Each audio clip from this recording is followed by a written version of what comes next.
nutshell, this is my so-called handmade life. I've been doing like a vlog on making this sweater. It's my ugly Christmas sweater, but it's really the moose sweater, not really officially Christmas. This is from How I Met Your Mother. So it's a kind of a famous knit, and I just kind of winged it and made it up. And I'll have all this info in a really good blog post, and I'll figure out how to make a chart, and I'll have my chart too.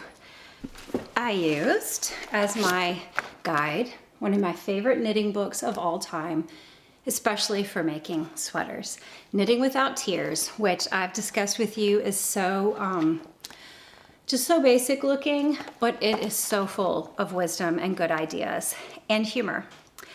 And you can see I have lots of markings where I've made a yoke sweater. I mean, I say I made it up, it's off pattern, but it is using Elizabeth's, you can see I have lots of notes on it, her percentage system, and here is the photo of what her Raglan sweater would look like. I saw kind of how it looked on the show, and it's very stylized is the word, super rough. I took a graph paper notebook and I drew up a moose across the notebook paper, but really I needed a little bit extra. I drew it roughly in pencil, and then I went in and I made all the straight lines. I made it pixelated, right? All the straight lines I filled in to create, and I have a video of that, to create my chart. Then I shaded in where I wanted different colors. Just to recap, I knit this with supposed to be bulky weight yarn, but I held together a strand of worsted with a strand of Cascade Ecological. Cascade Ecological is undyed wool, and it's a little thinner, it's more Aran weight. So Aran plus worsted equals bulky, but if you knit with super bulky, it might work for you. Cascade Ecological of one color or another was held throughout this with either patents or worsted wool of the Andes, and only this very weird shading that's not shading, it's the opposite of shading, of the underside and the back of the legs of this moose, that was Barocco and wool of the Andes worsted. It's not weird, it just looks weird, the placement. This does not look like shading, it looks like you would think the underbelly would be darker. But that's kind of how it was in the TV show. And I think this was actually pieces of felt that were appliqued in places, possibly, and this was fuzzy faux fur yarn, which I didn't have in brown and I didn't want to bother with. Barocco Campus, held together with Reindeer Heather tweed from wool of the Andes. So that was the bottom of the moose. I have Cascade Eco, two different colors, holding together with Patton's classic tweed flex in it. And though one of these colors is warmer than the other, I felt like holding a consistent worsted weight, I felt like that would help them blend together well, but just in case. I found that if you do have to use a little bit of another color on a sweater or another dye lot, and with Cascade Ecological it's not dyed, but they just try and, you know, match fleeces that they have. These are from two different animals. If you use it on the ribbing, a change of texture, or say the sleeves that are kind of separate from the body, it hides it. So I'm using, for all the ribbing, I used the cooler temperatured Cascade Ecological in vanilla or cream, whatever it's called, and then the rest of the sweater is the other. And the choice to make the legs go into the ribbing is really messy looking, and that's why I did it. That was intentional because that's how it was on the show. And I've shared the story, and I have the link for you, the costume designer, how they made this at the last minute, and I think that's part of why it looked so awful on the show. It was a last minute fix. I don't think mine looks too awful, but I'm okay with it if it does. I'm gonna have all my numbers and some percentages, kind of based on, basically it's Elizabeth Zimmerman's Raglan basic percentage method. But I just kind of changed things up a little, namely just the way I handled the body. Some of my numbers are a little different. I actually wanted more stitches in the underarm area because I feel like for my chest size, my arms are kind of large compared. And so when things fit the chest size for me, sometimes my arms, I just don't like a tight fit. I don't even like a fitted fit. I like a little bit of room. Like I'm still a toddler who can't stand having tight things put on me. Let's see, I have my mousse. I figured out about how many stitches my sweater would be from, I thought, okay, do I want a V-neck or a crew neck? I decided crew neck is what they have in the show, but I really like a V-neck, so I just wanted to wait on that. And I knew I would be doing some shaping for the sleeves. I was gonna work from the bottom up.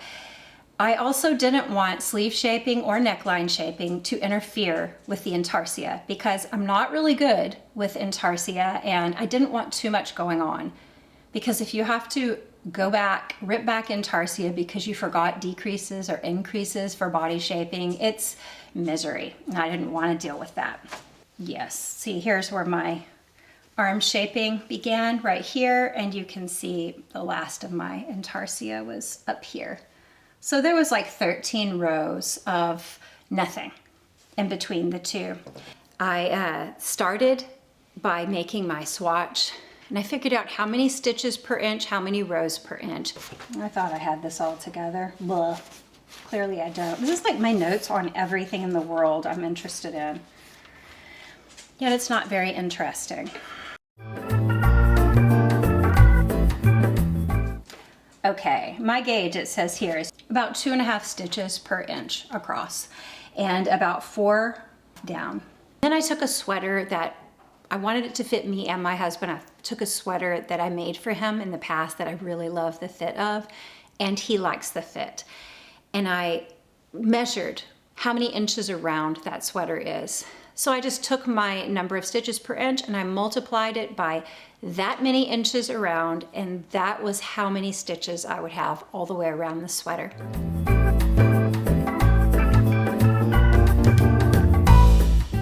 Then I had to decide how big I wanted this pattern, this Fair Isle, or actually it's more Intarsia, mostly Intarsia, mousse to be.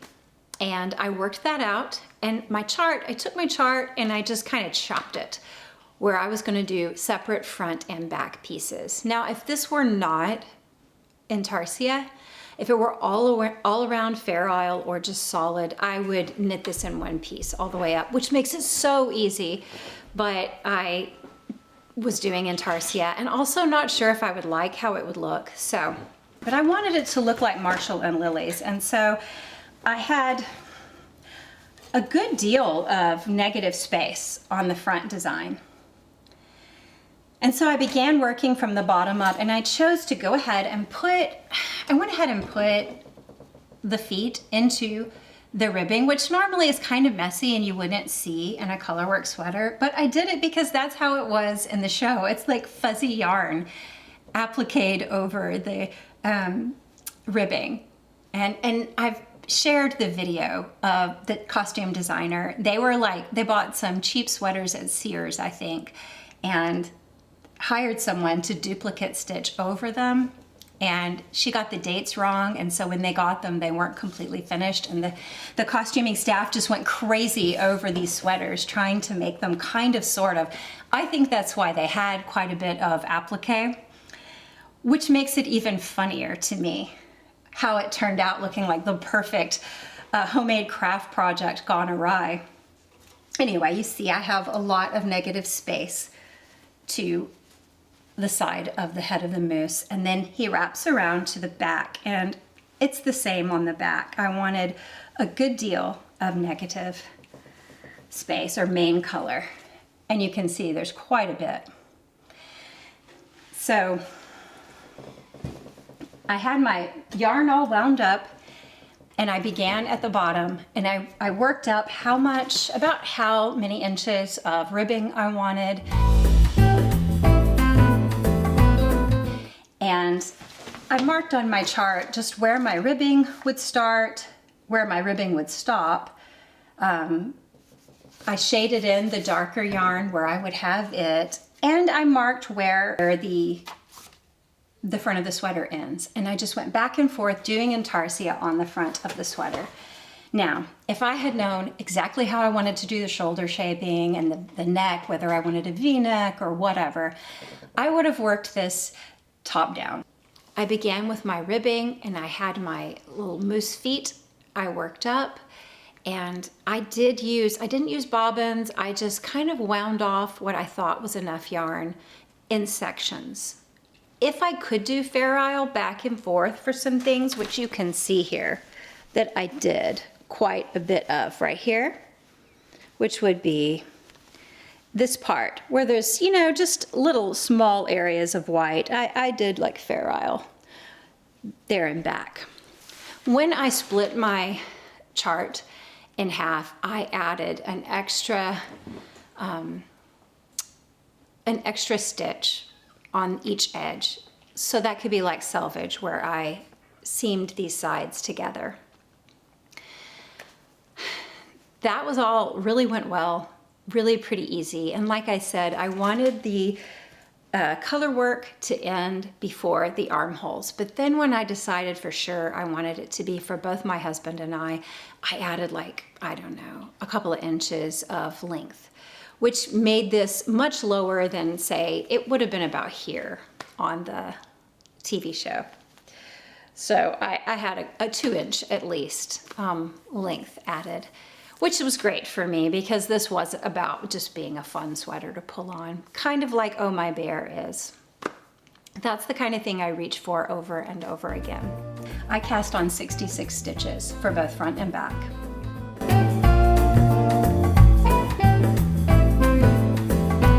So for the construction of this sweater, beyond how I did Intarsia with separate front and back, I had 2 pieces for the front and back. I went ahead and made my sleeves, and I made them nice and long since I'm sharing the sweater with someone who's very long.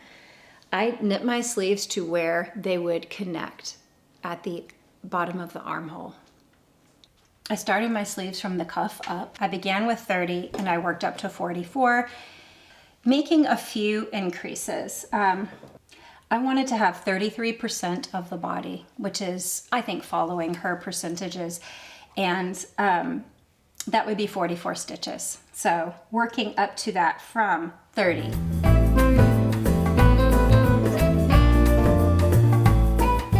I'm still that way today. I don't like a fitted sleeve. I like to be able to do the flailing, so I probably worked 3 inches, 2.5 inches of main color, and then you can see I began my increases to get from 30 to 44. So I did 7 increases.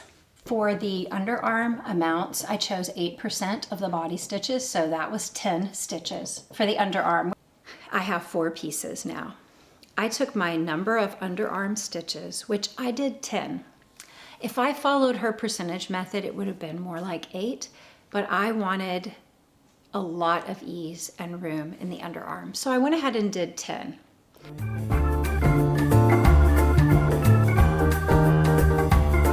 Took 10 sleeve stitches and put it on waist yarn. I did the same with 5 stitches at the edge of the front and 5 at the edge of the back, because remember they're in 2 separate pieces, but that equals 10 and it matches up with the underarm. And I did the same over here.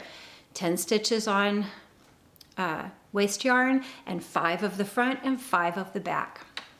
So when it was time to load it all up on one needle so that I could start knitting from the bottom of the armhole up in one piece, which was kind of a mess. Had my body been one solid piece, it would have been so much easier. But I loaded up right sleeve, back, left sleeve, front. Like you knit across the front of your sweater, and then at where the front and the right shoulder meet is where I've made my beginning of the round marker. And I made sure those waste yarn stitches were in the facing the corresponding area that would be for the armhole, the bottom of the armpit. If you really want this to be easy, you'll go ahead, put everything on waste yarn, like your whole back piece, and tie off on a different strand of waste yarn. Go ahead and tie off your 4 stitches here and your 4 stitches here, or whatever your stitches will be. And just get it ready to load up where it's no-brainer, which is probably, I should probably always do no-brainer. Just, my husband's gone. It's fixing to get really loud in this house.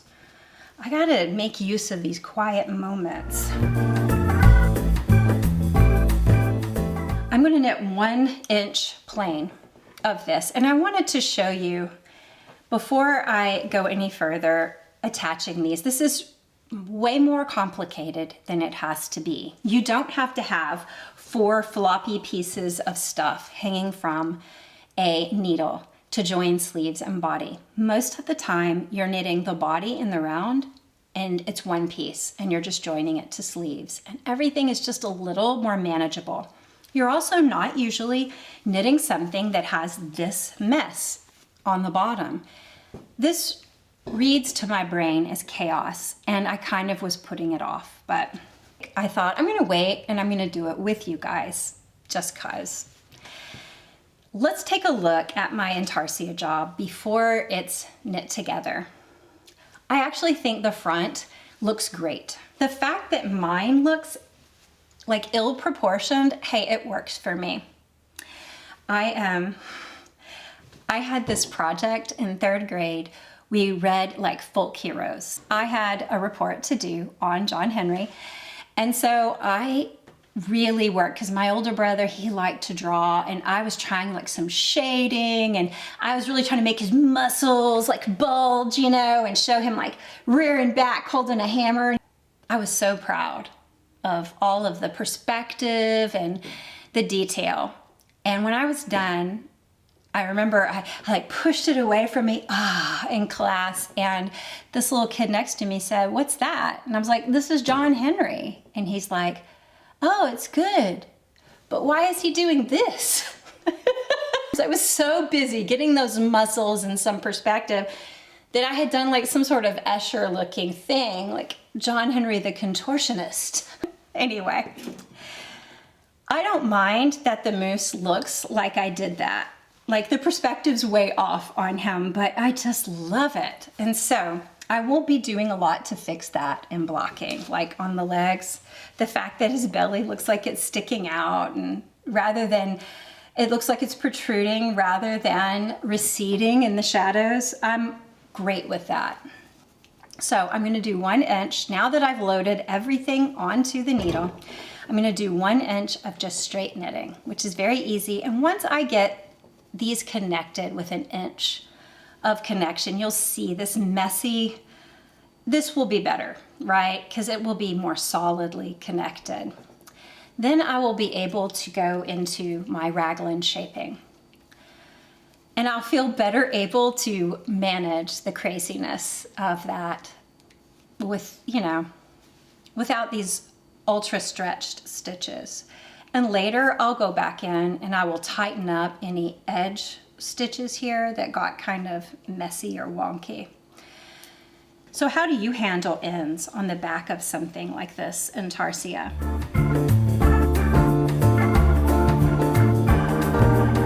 I read something a while back, I think it was Tanis of Tanis Fiber Arts.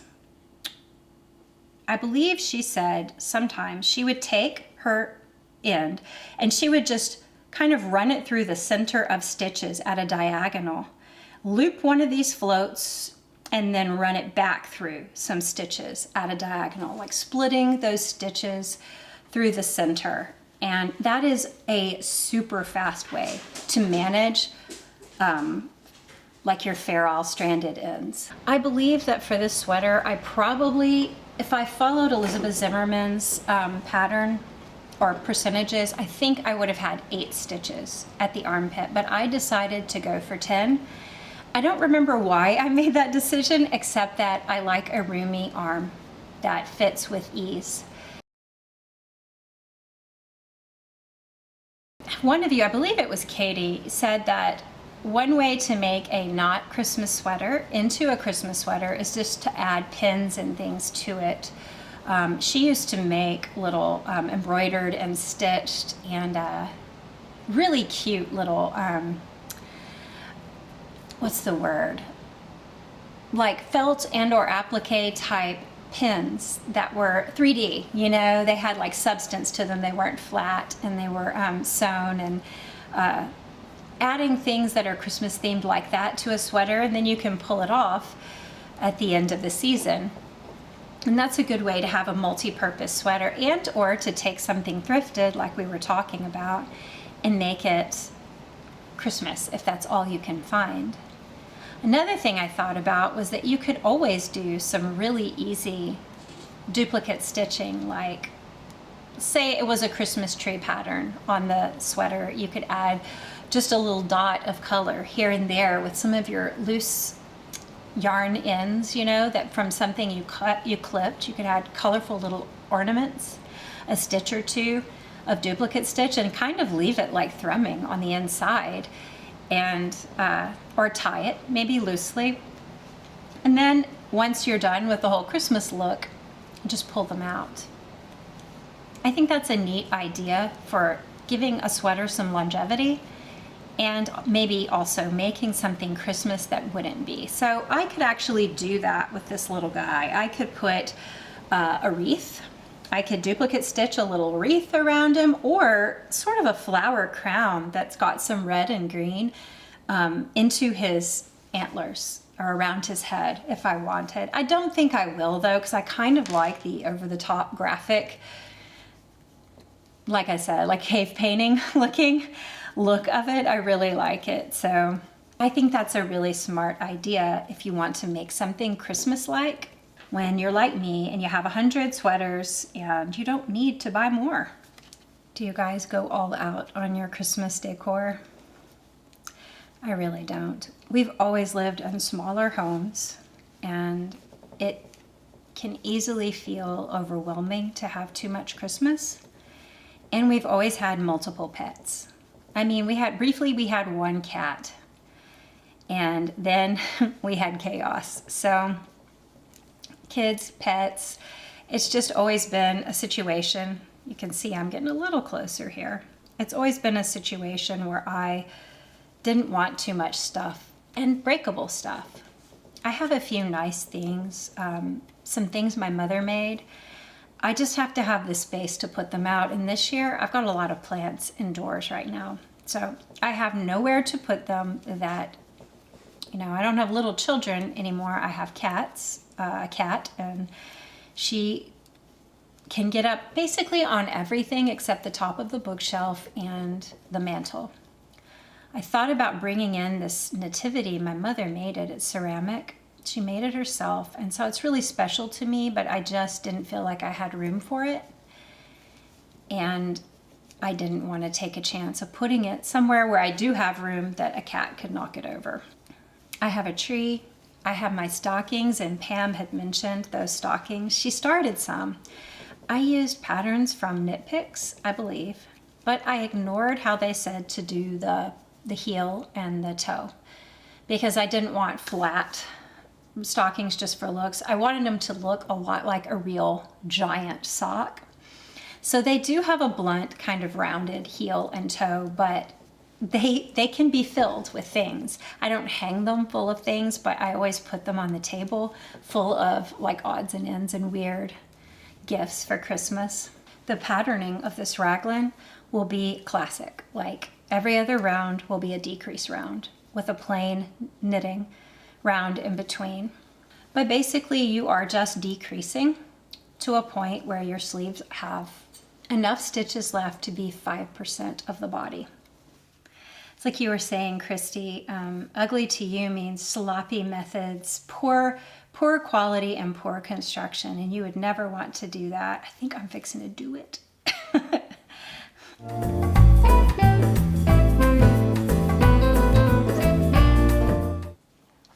Once I started my I finished that inch of knitting straight, all in one piece. I began my Raglan decreases. So I set markers to divide sleeve stitches from body. I had 4, one in front and back of each sleeve. Do you ever find that people are staring at you? Like, say you're walking and you realize someone's watching you and suddenly you can't walk right, your legs get all stiff and Frankenstein-like, or you're talking to someone you're eating and you become very aware that they're watching you while you take a bite, and all of a sudden you stab your lip with your fork or something. It's that awkwardness. That's how this is. Knitting, knowing I'm recording it for posterity. Okay.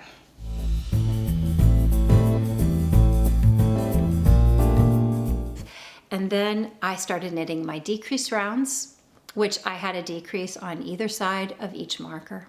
So it's 8 stitches decreased with each round. And then you do a round even. And you go back and forth, you know, a decrease round, a knit even, a decrease round, a knit even. Okay, so 2 stitches till the marker, and I'm gonna knit 2 together. I'm gonna slip my marker. I'm gonna slip, slip, knit. So I've done a decrease on each side of my Raglan marker, and now I continue. But you can see as I'm knitting, this is getting easier to manage because these pieces are connected by more fabric now.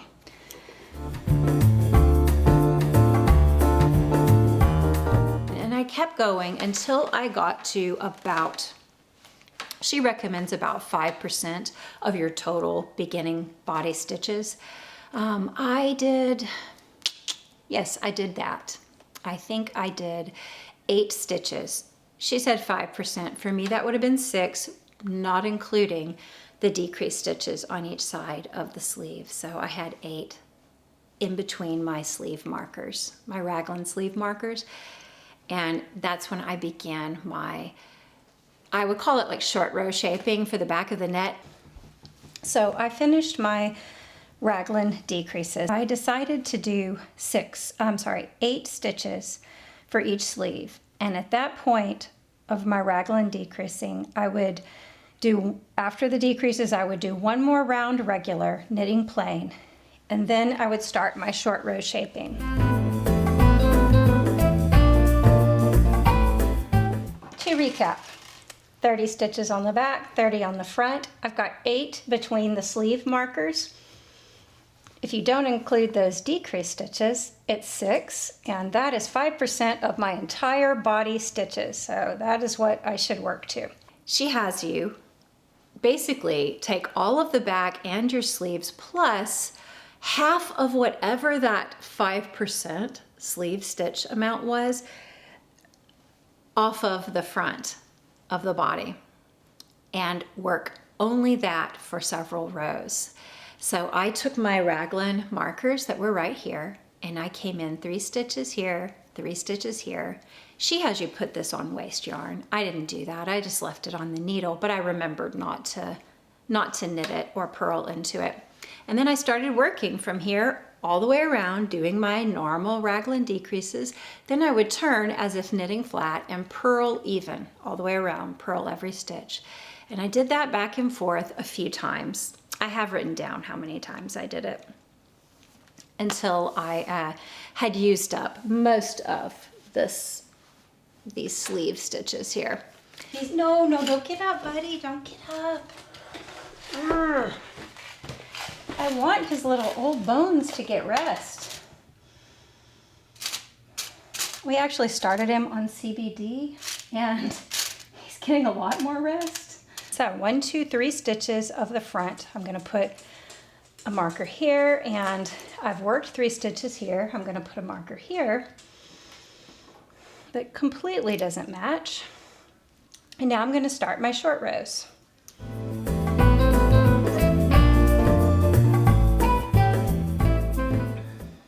I'm still doing the intermittent fasting, and it's not fun. I don't enjoy it, but I also don't hate it because right off, like after the 2nd month, I saw some changes. Like I was having like I thought it was dry skin and that my legs were itching at night, and then I realized they were jerking and waking me up. The first few hours I try to go to sleep. That happens. It's like restless leg. I didn't think I had any kind of health condition that would predispose me toward that.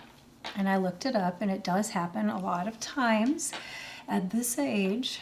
And so I noticed it happens very rarely now since I started the smaller eating windows. Just, it's basically keeping my blood sugar more stable throughout the day. I'm not spiking it with little bits of food. And I didn't eat sugary foods very often, but you know, a lot of things read as sugar to the body and become sugar in the body. So I'm doing something different that I'm telling you because I put my beginning of the round marker in the wrong place. So some of my stitches I'll be purling too, rather than purling even. Just ignore what I do and do what I say. I look messy. I just woke up this morning and I met a friend and we were gonna go for a walk. We walked like to the top of this little hill called Old Baldy, and that was fun. I had a lot of fun. I mean, it's not like a long walk at all, but it is a good test to see what your cardiovascular ability is, and with steps, because it's just steps the whole way. I think it would be a really good finish to a run or a walk, a long walk. But we did that and had coffee, and I had a really good time. I may not get a regular podcast out this week to do this. So if that's the case, I don't have like all of your comments in front of me, but I've read them all about your gift giving habits. Some of you do thrift, like Katie was saying, giving a thrifted gift along with a handmade gift together, that's a really good combo, and that's something I like to do too. Or something nice that's thrifted but with, I don't know, maybe a little something else added. Say if it's a vase, something in it. Bye. See ya. This year, I mean, we have some major thrifted things for our son. I think I told you, because he's getting his own place for the first time. I found some really good used furniture that was like new. I wish that's what my first couch as an adult with my own place looked like. My first couch was brown corduroy, and not the cool kind. It was really heavily worn by the time we got rid of that couch. But I kind of feel like sentimental about it, because that's what I do. Gleanne was saying they do a make it, thrift it, or bake it with their kids. And that's I think that's a fun thing to do, especially with, I keep doing the wrong kind of decrease. Because I'm talking to you, it's your fault. To do with with adults, you know, your friends, or with her, in her case, adult kids. I think that's a really good idea. I love making things for Christmas, and my daughter still does. She often makes gifts, and she said they're not super stressful.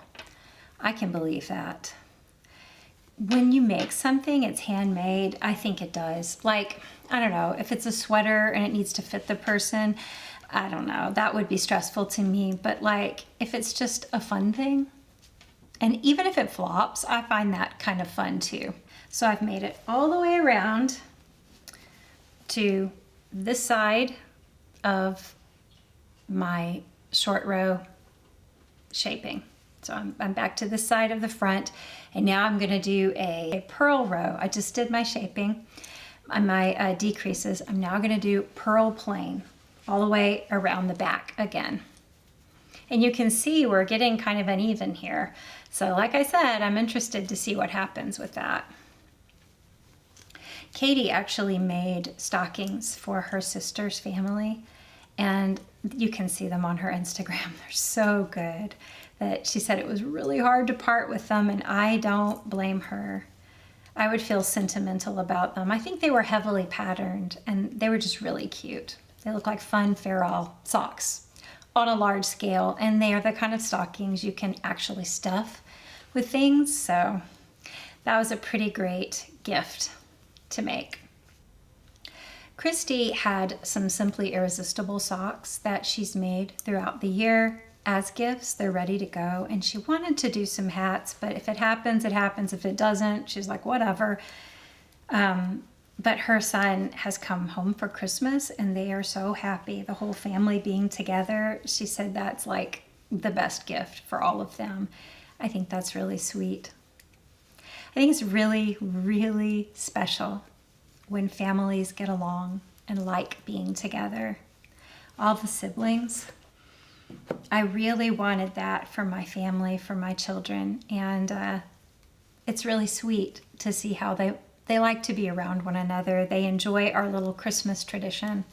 We do, because my daughter and son-in-law want to visit his family too, and I guess they need to, right? No, I want them to see them, but they have to travel, so we'll usually pick a day. It's either Christmas Eve morning, or sometimes, I mean, it might would be Christmas morning, but I think it's going to be Christmas Eve morning.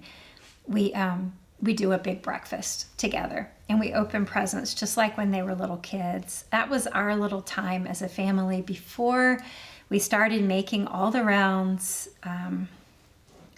visiting the other relatives.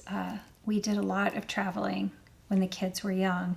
So our little time was in the morning, and it's fun that we still do it that way. I mean, Christmases have gotten smaller, and my son has mentioned it kind of makes him sad that, we don't have all of our older family members with us, but that kind of makes my heart feel good that he notices, and that the kids miss their grandparents and great-grandparents.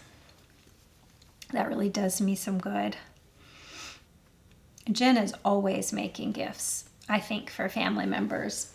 Let's see what she says here. I think she commented here. Yep, always knitting for Christmas. Everyone in her family is knit-worthy, and they have specific things they like. And so I guess she's going to serve them their favorite kind of knit. She hasn't really done thrifting for Christmas. It's just not easy to thrift where she lives. I hear you. We have lived places that had terrible thrifting. The Goodwills were horrible. But I have found that college towns, big towns, like fairly big colleges, like state schools, oh man, the thrifting is really good. And I don't know if it's because all these kids they're set and they've got what they need.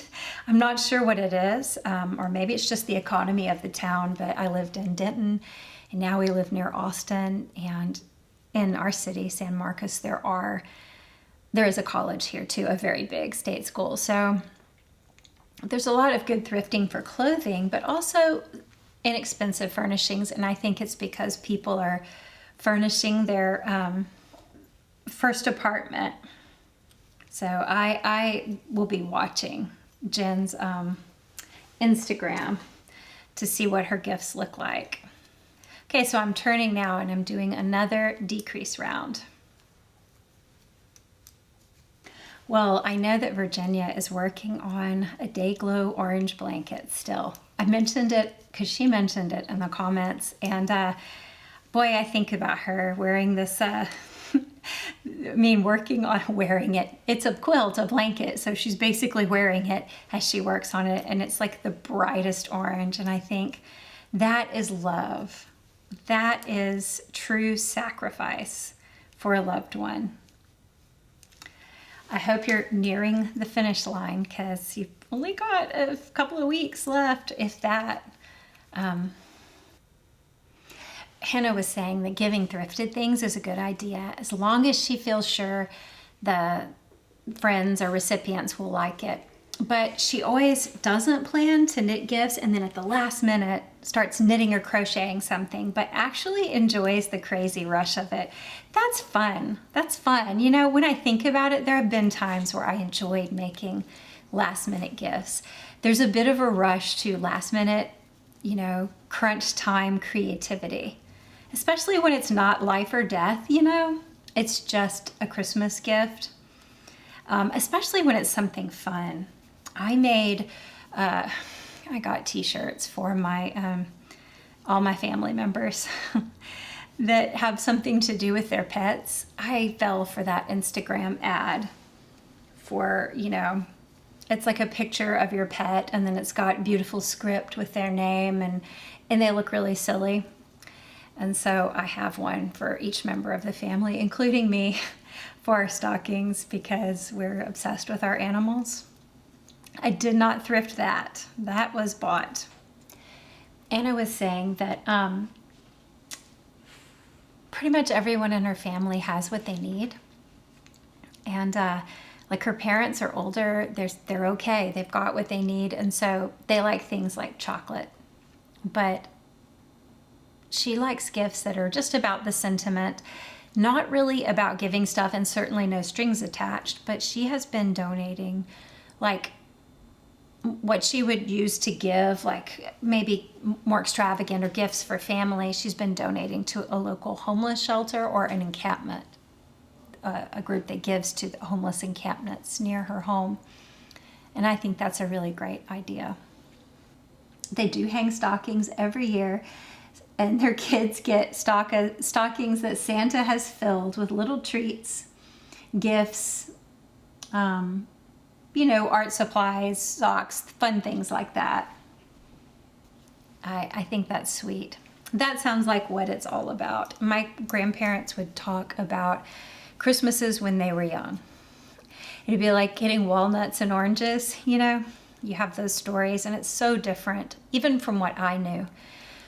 We didn't have a lot when I was growing up. I mean, that's always kind of subjective, you know? But I knew a lot of children who got a lot more. But even so, when Christmas would come, my mother said, you know, lay all your presents out on your bed, and we'd clean our room and make our bed and lay it all out so the grandmothers could come see. And my grandmothers and great-grandmothers would come walk through and look at our gifts. And I don't think the dads ever did. But they would look at them. But then later, if neighborhood kids would come over, I would take some and put them up. I might leave a few little things because they'd say, what'd you get? But I felt really uncomfortable. Like I was, well, I knew some of them didn't get much, if anything. So I'm like leaving out the socks and the underwear and, oh, where did my marker go? Why? Here we go. You know, I'm looking back now, that was actually kind of sweet. We all need to recognize what we do have and how much we have to be thankful for. There's always someone that has less. And I like that focus on taking care of people who have less. I love that. That's a sweet thing to do. My sister is my half sister. Her mom would take actual stockings like thigh highs or legs brand, you know, and she would take a leg and fill it for each kid and stuff it so it was huge and misshapen. And my sister said they always liked their stockings better than their actual gifts because it was just fun and just interesting things in there. I do try to put odd stuff in the kids' stockings, my children's stockings. Like funny things I'll find at stores or odd stuff that I thrift. I have a few weird like bumper stickers and little cling magnets and things that I found this year. So I'm going around and this will probably be my last set. This is with the right side facing me. I'm going around the back doing my decreases, Raglan decreases, and this will probably finish up my little, the stitches on the front. They need to be decreased. Just thinking about the stuff discussed in the last episode, I don't think anyone knew why I apologized, but I just felt like I dragged you guys through my gloomy mood. I know I make jokes and stuff, but I actually felt a little bit of, what's the word, angst about this way of handling social media, do I want to get into it? Do I not? I felt a little just doubt about what's right for me. And also, as I shared, it's that wasting money. I didn't want to waste my money. And Katie said she can identify with that. That would motivate her a lot of times to do things, but it might not be the right thing, you know, for you. It wasn't like a huge apology. Oh, I've done something so wrong. It was just, you know. All right, so I'm going to go back around one more time purling, and then I'm done. Because remember, I have on my purl round, I actually have to make some decreases because I'm a doofus. Gleanne was saying how she feels a little isolated where they've moved and where she lives, and it's been hard to find community. And when finding it, if it's online, it's just important to her to feel like any connections she make are just as genuine as they can be for, you know, not in real life, online. And she's just cautious with feeling like, is this real, authentic connection I'm making, or am I a potential customer? And that matters to her. So she tries to just get in situations where she knows there's enough real communication that's like just for the sake of community. Like I was saying, she just needs that. And I appreciate that you said that, Leanne. And it's true, a lot of people don't have a lot of community and want it. I do, obviously, but you know, in real life, I'm kind of a homebody. I haven't always been that way, but that's how I am now. So maybe that is one reason that this has all been very important to me, how I handle things. And she was just saying that though she respects and understands, you know, people make a livelihood, they sell their wares, they are selling things, and that's fine. She just has to make some space for relationships or community that are non-sales based, which I think we all agree we need. Definitely. I think all of us feel that way. Regina was saying you just got to do what you feel you're supposed to, which I did, you know, clearly. I do appreciate all of your encouraging words. And of course, Virginia said, wait, what? There's guidelines for how to sell things online? She didn't even realize there were rules. Well, they're really not rules, but like I said, they are guidelines. They do work for people. I just find them a little over the top for me. Hannah also said, you got to do what feels right for you. I like all of you are pretty much like no shame, like whatever works for you. Rachel said that the perspective that I share here, and so many of you share in the comments, is that of kind of looking back on basically the history of knitting and social media and knitting in groups online. And she was like, you should write an article about it, or even a book one day. And I thought, that's a good idea. I thought of writing articles about it. Of course, they were for my No Name blog, but I thought it was funny though that she said it's like being a living historian, and that kind of cracked me up. I have such a niche view into this very niche community.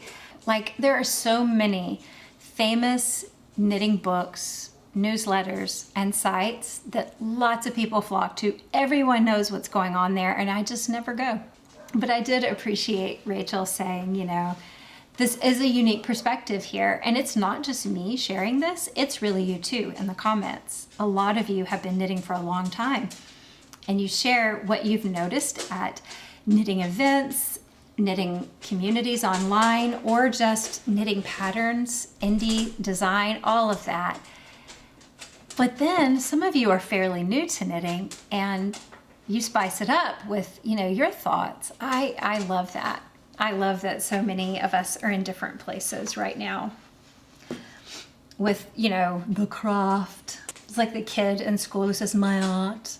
I want to share my spiral notebook of my art with you. And then you look and it's like little, you know, squiggles and curly cues, but it's their art, you know. That's my craft. I'm gonna cut all of this. So here we are.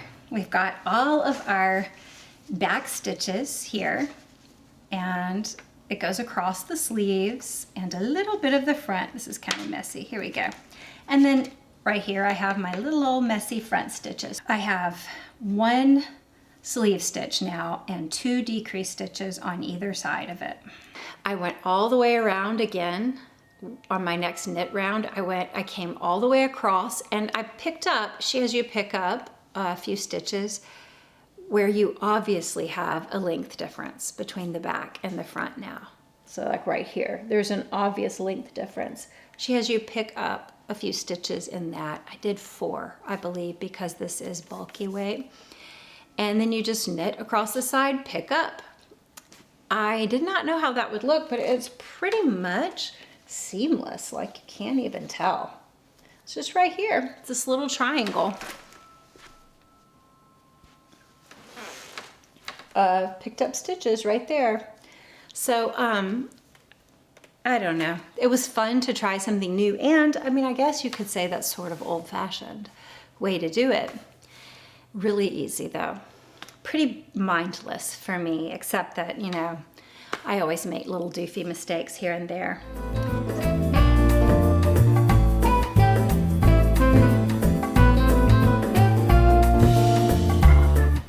So I'm thinking I'm going to do 1, 2, skip a few.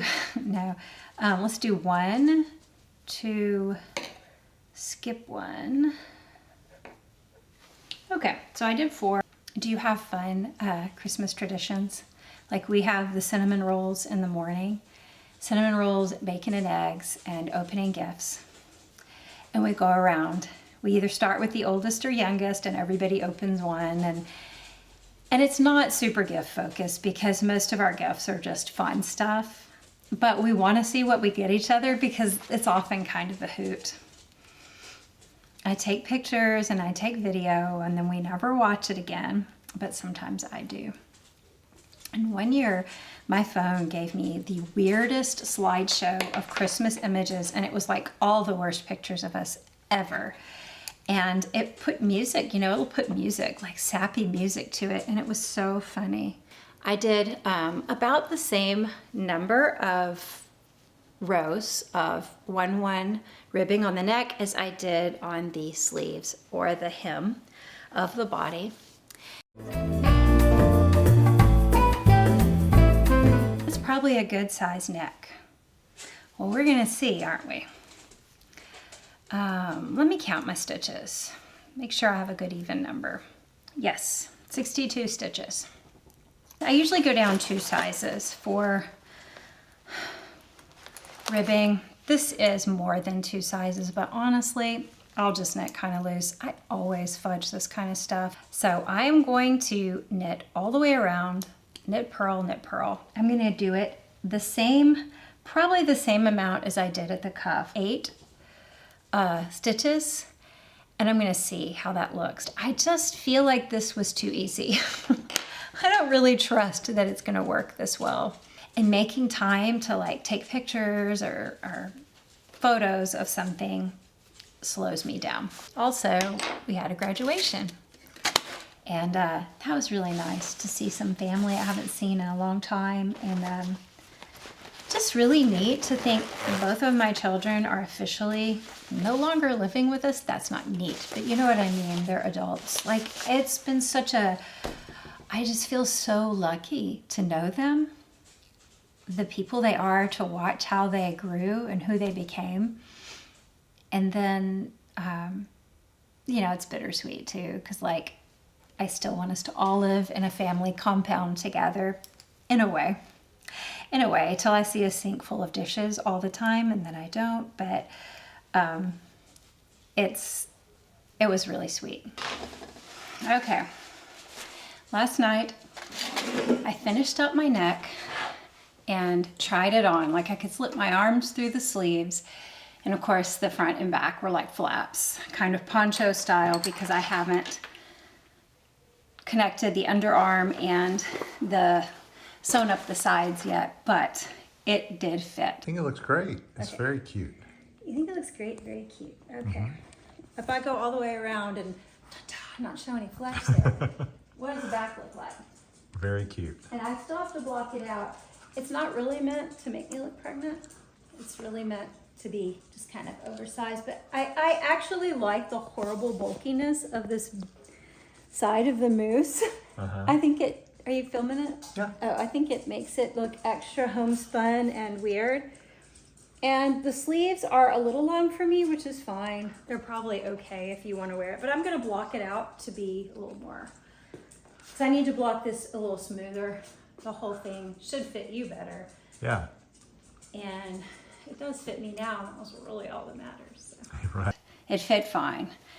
I think it will fit my husband fine, but it's more for me than him. So if it didn't, that would be okay. I don't think I'd go back and change anything, because the issue would be in the chest circumference, and that would mean changing the whole sweater.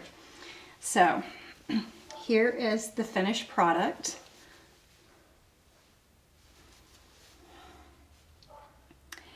And it's a very traditional neckline. So it's a little high.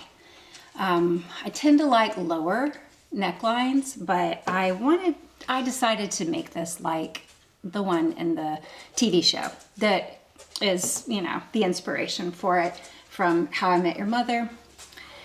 And so, yeah, I think it did really well in this area where I had to pick up some stitches, like the selvage. It's just, you can't even see it. You can't even tell where that was done. I really don't think I have ever done a neckline like that. But it wouldn't surprise me if I had and I've forgotten, because I tend to be in the moment and then I sort of forget the details later, which is probably insight into what matters most to me, you know, about the making. Is it learning the new skill, or is it the just making in general, zoning out, or the final product, or the gift itself? I think for me, the most important element is just my sense of peace and enjoyment as I make something. And then I had my armhole fix. Remember, at this point, I had separate front and back, so this is not seamed. And I had these armhole stitches from the sleeve and from the body that I needed to join together. So I went ahead and seamed up the sides of the sweater because I felt like I might have some weird issue at the armpit. I just wanted to make sure all of that finishing could be done at the last minute and I could fiddle with it. Because you know how there's often gaps at the edge, you know, at each end of the armhole join. I figured I would have things like that. Plus, in the center of the bottom part of the armhole, I have two different pieces I've seamed together, which might make a weird kind of tucked look. I need to seam up the sides and then do these armholes. And the bottom part is in two pieces. So I wasn't sure how I wanted to do this. I didn't do this the normal way, right? Because I went bottom up. But I think I want to try seaming the sides and then dealing with how I will handle the armholes. I'm just gonna do a mattress stitch.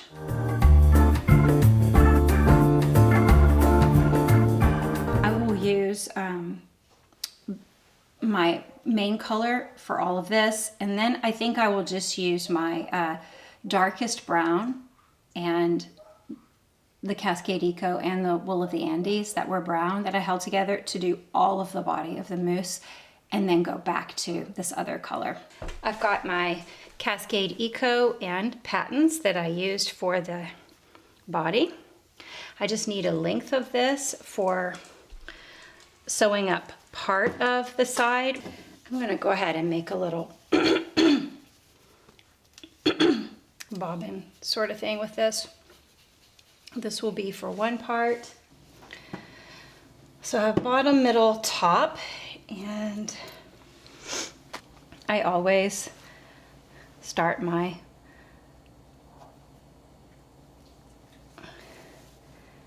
by coming up through one bottom edge corner. Well, this is going to be difficult with all this stuff here. And I come as if going back down and through this bottom edge. Then I'm just going to grab 2 bars of this side and then 2 bars of the other, all the way up. What I did was I went ahead and seamed all the way up, and on this side I used the same brown yarns held together that I used for this top part of the moose. I used it for all moose parts, and I used the same main color yarns held together to seam up to here and then up to here. I come up from the bottom and I'm going to drag, oh, I so did not need all of this, but whatever, it through, and I'm just gonna kind of hold it on the bottom side. So I came up, I'm gonna go down, between the two, and come up on this side.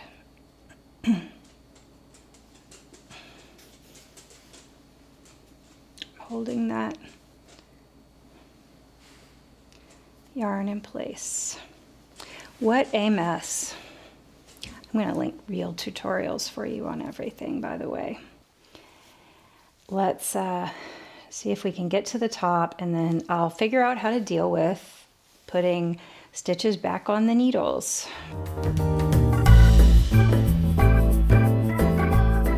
When I got to my armhole join, I did have 2 stitches that had been kind of pushed to the back because they were where I seamed up.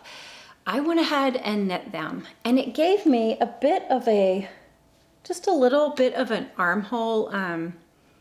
It's not a gusset, it's like a little, it's like a little extra wedge of space, which is fine. It doesn't poke out, and it probably just makes for a roomier armhole, which might be great for my husband since this got it was not deep enough really for him. So I seamed up, I did a Kitchener just like normal across these stitches, but one thing I did to close up these holes was it's kind of borrowed from Tin Can Knits, one of their videos, that they just basically take whatever stitch could be next in the body on either side, you pick it up and you knit it twisted. You knit into the back of it. So what I did instead was I just picked out that stitch, twisted it, and stuck it on either end of each needle, the top and the bottom. I know, that's really hard to describe, but if you're a little comfortable knitting and twisting stitches and fiddling with things, you totally get what I mean. Once I had that, I now had 12 stitches.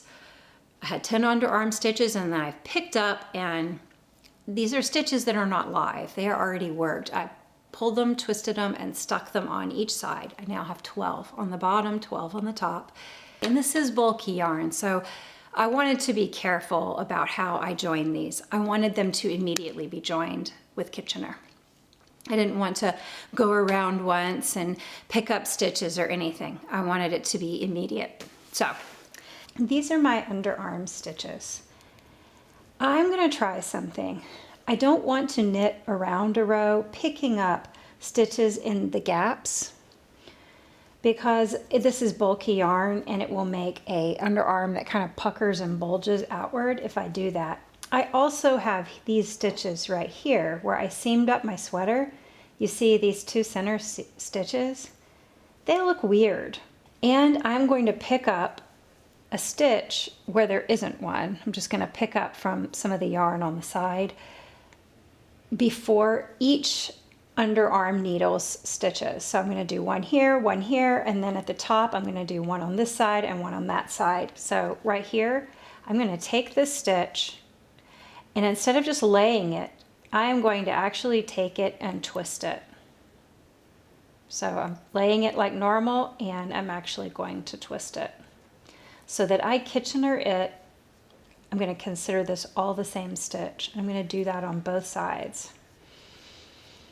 We will see how this looks. This is a bizarro fix. But you know, in Knitting Without Tears, Elizabeth talks about how she really can't describe what to do with those little triangular gaps at each sleeve. You've really just got to fiddle with it yourself. So I'm going to use this, and rather than lay it on as a stitch, I'm twisting it.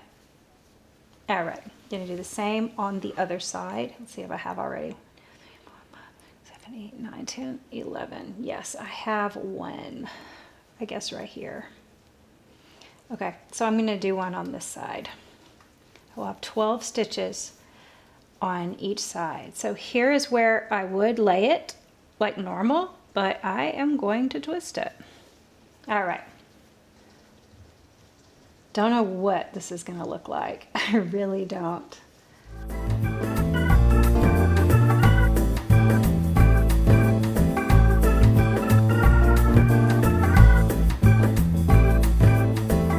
Those first and last stitches, I Kitchenered them as if they were one with the stitch next to them. So as I began my Kitchener, I considered the first 2 stitches on the front needle and the first 2 stitches on the back needle as 1 stitch each. So to load up my Kitchener, I would go purlwise through normally the first stitch on your front needle. I went purlwise through both of those stitches. So normally in the Kitchener stitch, you would go purlwise through the first. I'm going to go through the first 2 as though they're 1 stitch. The twisted one and the real live stitch. I pulled it through, and then I did the same on the back. I went knitwise through the 2 stitches. And then for setup, I'm going to treat these 2 like they're 1 stitch, and I'm going to go knitwise just like you would through the first stitch on the back needle.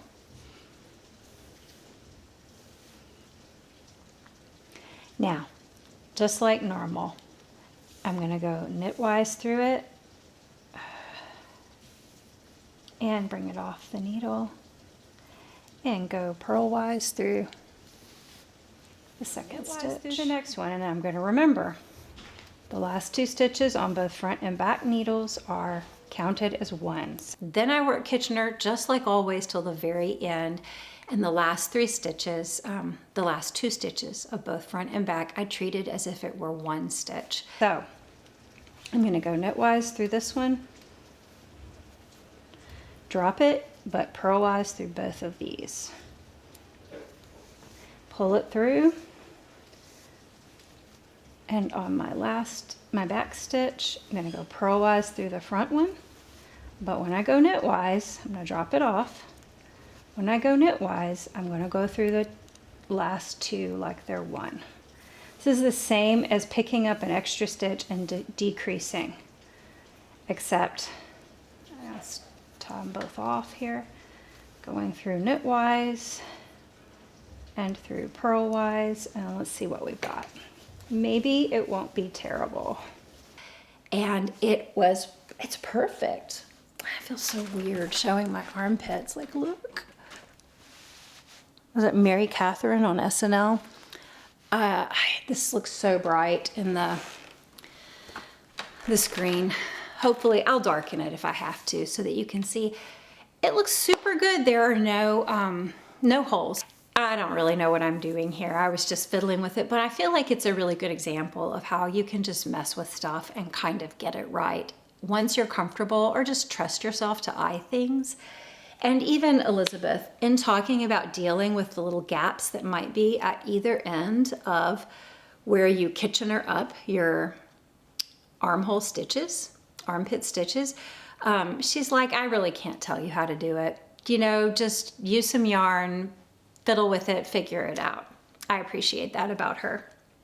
These I'll tuck in on the inside and weave in. I feel really good about this seam, underarm seam. So, and then of course I have an end, a left at each side. I could kind of run it behind other stitches, and anything that would be gappy would be fixed that way.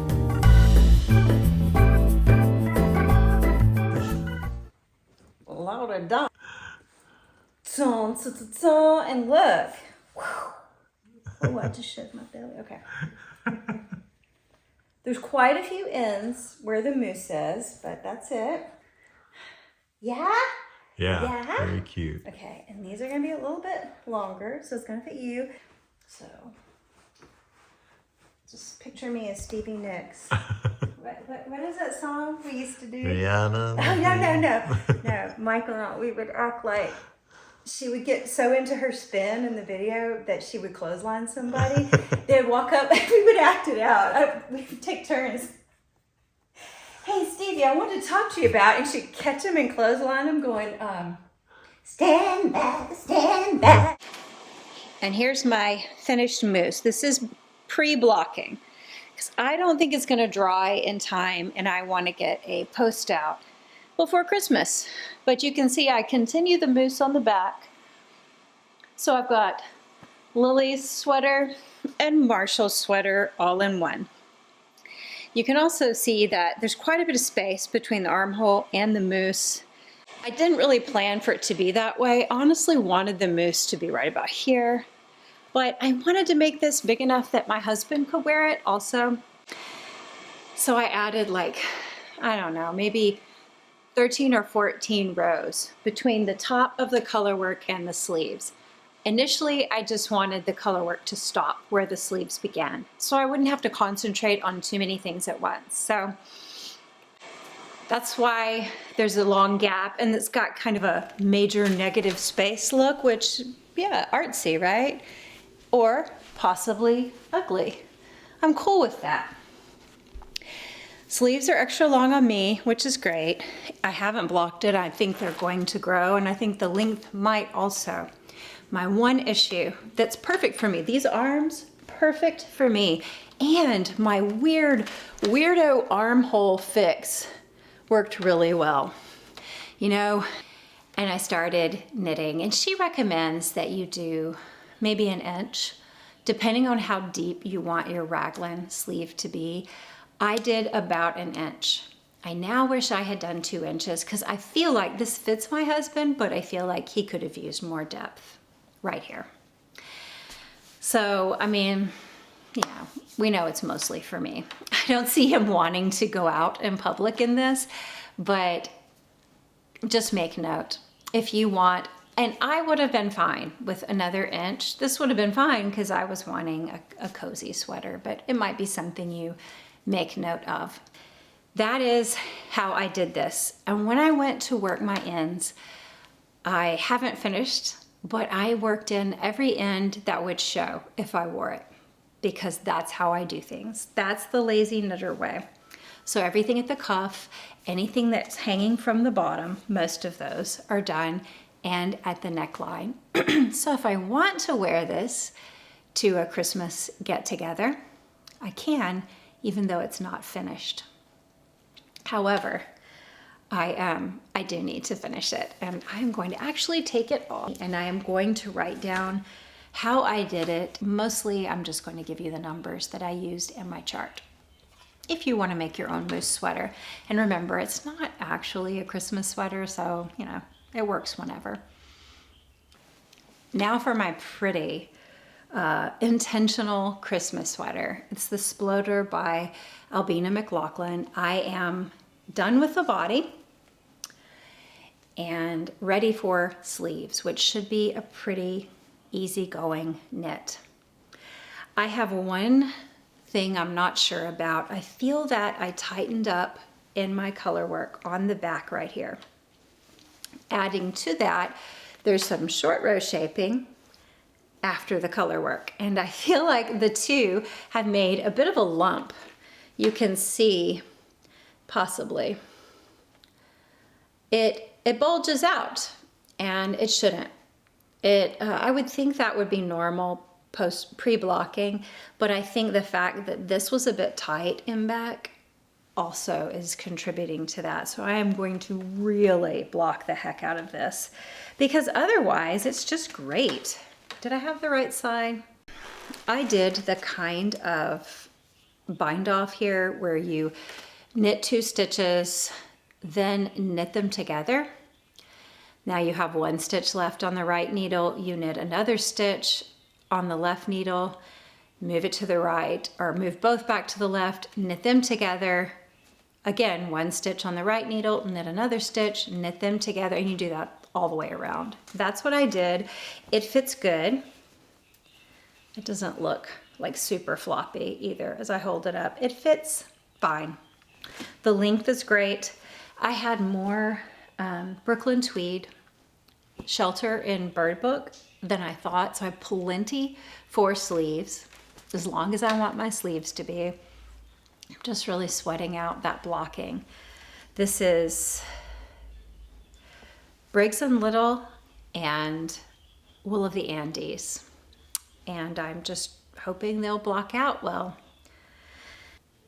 Thank you for watching and for all of your comments. So I guess what I would ask you, if I haven't already in this video, is I'll just repeat it. What have you made like from scratch, like as a knitter without pattern, going off pattern? What's one of your favorite makes and how did it turn out? I enjoyed this immensely. Thank you for accompanying me as I worked on all of my finishing with you. Bye. The winner, I already drew the winner and I announced it. Maureen won the drawing for a mosaic knitting workshop. And I told her right away when I drew it, and I've already mailed the prize to her, but I forgot to mention it in my last episode. Why is everyone coming downstairs at once? Adam, we're filming right now. Ah. Okay, everybody's business now is out there. We all know.